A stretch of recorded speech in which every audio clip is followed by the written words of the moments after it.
做说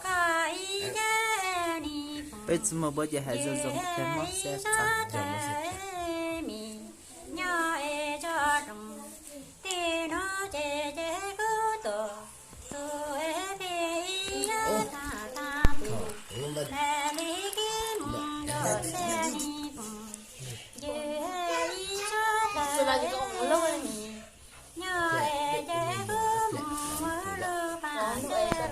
这个在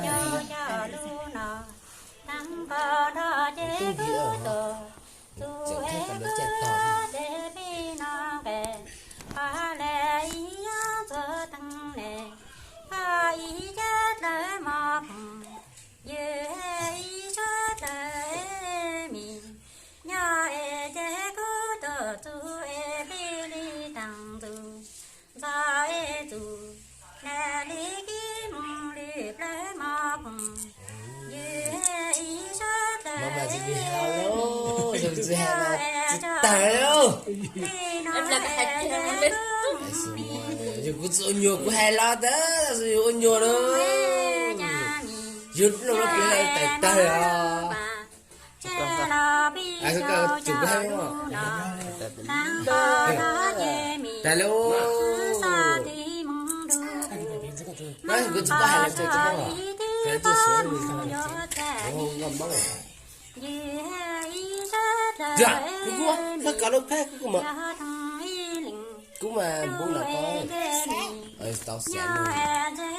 Có thì cái bên này bố cái nông phù hợp,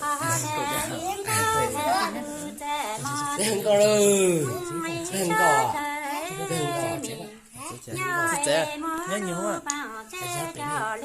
trẻ nhớ nhiều nó mình sẽ là trẻ không có vấn đề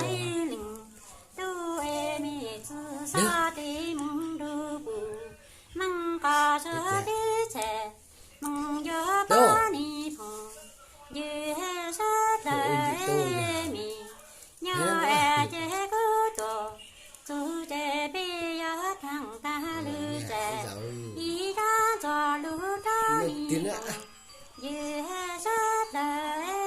Hello. dòng tè tè